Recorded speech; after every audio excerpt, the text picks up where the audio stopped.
With that being said, do you feel that it was a good idea for the Lakers to get rid of Derek Fisher? It depends on where you're coming from. If you're looking from a financial standpoint, possibly. You could be just looking at it from we need to start thinking about moving on, because within 5 years, listen, we got to face the fact that I think personally within 5 years, Kobe Bryant is going to be either gone or right on that edge of being out. True. You know what I'm saying? So this may be a situation where, look, man, we love you, D Fish. It could be something that we don't know about where, they traded him, he'll retire this year and go back into an office position with LA. He's that loved within the LA organization that they would do something like that. Yeah, interesting. For him, before, and they did different things for him. So, it could be a situation where LA just looked at it and said, look, we're gonna need to get him out of here.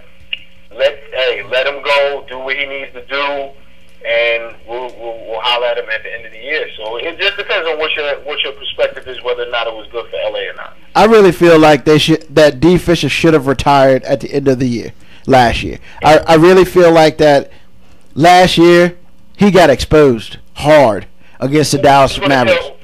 I'm sorry, bro. He got exposed hard in the playoffs last year. And, I'm not saying he's the reason why we lost to Dallas. We got swept. I will say he's about 75% of it.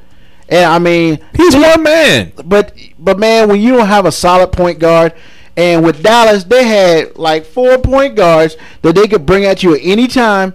And unless you're checking Jason Kidd, who is physically bigger and taller than D-Fish, I mean, D-Fish was outmatched the whole series. I mean, Steve Blake can only do so much by himself. I felt bad for Fisher. I felt Fisher should have retired after our second championship in a row 2 years ago. But well, let me ask you this question: who's going to tell D Fish that he needs to retire? Me? Yeah, dude, come on now, come is on. Real high there, Dub. Let's go around the league and ending with the world's most famous arena. Oh God! And let's talk a little bit about the injuries. Of course, there's a big one in Madison Square Garden. Save that one for last. Tell us a little bit about some of the others.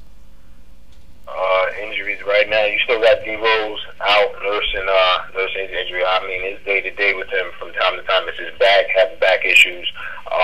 Booby Gibson is out indefinitely with the foot. And the other three injuries that's being talked about, obviously, are on New York. Jeremy Lin, Mark Stoudemire, and recently Carmelo Anthony. So, Amari Stoudemire and his back, there's a lot of talk around the National Basketball Association about the New York Knicks 2 years ago, almost 2 years ago, giving Amari the 5-year contract when the Phoenix Suns, his home team, didn't even really want to give him a 3, which they would have conceded to. And, of course, the Knicks would have been hoping to get at least half of that contract, whereas now they're actually out. So I don't know what to think with regards to how far Amari is going to go. What are your thoughts on Amari's future in New York and the future of his career?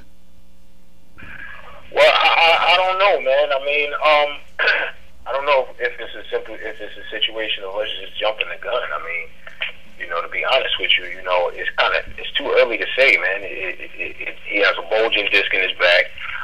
It's too early to say, man. I'm going to look at Amari Stoudemire still being half full instead of half empty, man. A lot of people are starting to get on him, and I mean, damn, it seems as though that if he can't even have a cold, and everybody putting their hands in there like, oh, they gave him this $100 million contract. So what, man? Listen, this is when this dude, is out there playing hard. Have you heard him complaining? Have you heard him in the papers, complain about different things? He's going out there working hard. I mean, from a business aspect, maybe the Knicks are questioning it, but guess what? Man, listen.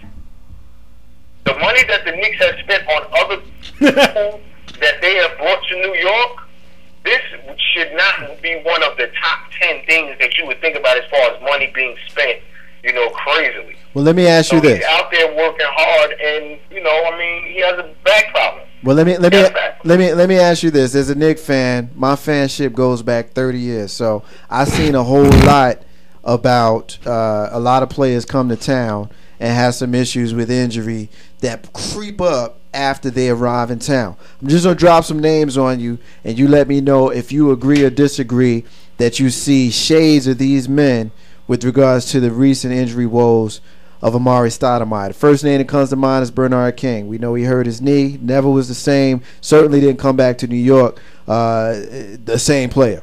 You also had Larry Johnson, who we know what he did in Charlotte. He comes to New York, lesser player. Great player, 4-point play. He had some great moments in the New York Knicks uniform, not quite the same. You also had Antonio McDyess, who ended up getting that microfracture surgery, never was the same, and the same with Allen Houston. So my question to you is this. How do you tell a lifetime Knicks fan like myself not to look at Amari Stoudemire and possibly see shades of those 4 players in his future? I mean, I can't. I can tell you about me. You know what I'm saying? I can't really tell you how to look at it, man. I'm not going to compare it to those particular injuries because, you know, I mean, he could be back in the lineup in a week. He could be back in the lineup in a week and a half and be that particular person. I mean, everybody has injuries. I'm really not, to be honest with you. Maybe I'm not answering the question, but I'm not thinking about it that deep, to be honest with you. Okay. That's just my own personal opinion. You know, I'm not taking anything. I definitely don't never question. You and I have had conversation about him before, and never have I ever questioned him being out there because, listen, he took that leap to be that first dude to go to New York to try to get New York back to what it was. He played hard or what have you. The first half of the season, he was basically, considered in the MVP talk. They made trades. You never have heard anything crazy coming out of his mouth with regards to them being a bad team. So, I mean, and so on and so forth. I could continue to give you different examples. So, I'm not really, as a Knicks fan, not really that concerned about it. I am concerned because he is hurt, but I don't want to compare those injuries that other players have had to Omari. You know, I'm thinking that I think it's time for the Knicks to. I mean, don't get me wrong. I understand that it's important for every team to go to the playoffs or something like that. But really, at this point in time, you need to tell Omari, get yourself together. I mean, go have whatever surgeries you need to have because, like Marcus J. said, if Phoenix wouldn't have given him a 5-year, why are you giving a 5-year? Number one. And then number two, we've seen signs of something's wrong with Amari for at least a season and a half until this just happened. Actually something happened like in January. But the thing about it is there is something wrong with him. He doesn't want to bang in the paint. He's 6'10", 260. You need to be in the paint, not taking 15-foot J's. There's something up. And at this point in time, they need to really look at that and be like, look, Amari, we need to get you straight before we put you out on the court. Because the next time it could be much worse. But to protect their investment, they have to do that. And then at that point in time, if this had happened before the trade deadline, I'd have told New York basically to cut your losses, get rid of some of your young talent, get some draft picks. That's because you're not a Knicks fan. I understand that. However, hey, yo, that sounds all well and good, but that's coming from a perspective of a person that's not really in depth within the Knicks. Well, that's coming from a person who's been through it. That's not a smart move. Why would you want to do that? But the Lakers had to go through that ourselves. We're not the Lakers. This is the Knicks. And that's why we win championships. That's all well and good, but hey, listen. That's not how business is done in New York. Things, obviously, as you can see in football, things are done in New York different from other places in the country. You got that right. The Knicks organization, we've shown instances of having, spending a lot of money. Now, if we would have had a player of the caliber of a Kobe Bryant or Shaquille O'Neal, don't you think that situation will probably be a little bit more different? But you have the caliber of Carmelo Anthony. Okay, Doug, let me go ahead and get in here right quick. Let's talk about a big trade. My man JaVale McGee going from the Bullets. Oh no, they're not the Bullets anymore. I just like to mess. I just like messing with them, man. I like messing with them. All right, I like messing with the Wizards. All right, the Wizards going all the way to Denver. That was a big name trade right there. If you had heard our Tebow section, JaVale McGee, ballin' or not? What's up? Hey, I'm glad you picked up on that. JaVale McGee, to be honest with you, I'm going to give JaVale McGee maybe 1 year under the coach out in Denver, and you're going to see a different player than what you saw in Washington. The thing that with him in Washington was that he didn't have anyone to basically, pull him to the side and be like, listen here, young fella, you need to do X, Y, Z. And him being a young cat around other young cats, he probably wasn't in tune to actually going out there and working hard and doing the things that you need to do in order to better yourself as a player. But I think that now, by him going out to Denver, being around George Karl, being around a lot more veterans, he's going to see what it means to win and work at your craft. And I think that, I give him maybe 1 more year, and you could see another situation of maybe like, we talk about him in the same way that we talk about Andrew Bynum. Now, granted, he won't be, numbers-wise, but, I mean, listen, this guy is long. He can jump out the gym, block shots, rebound, get you double. He could be, he's a walking double-double, to be honest with you. So I think that's a good trade for Denver. They got rid of Nene. You look at it from the perspective of you're getting a younger player who probably has a lot bigger upside at this particular point than Nene at this point in his career. All right, K-Dub, what's the games of the week?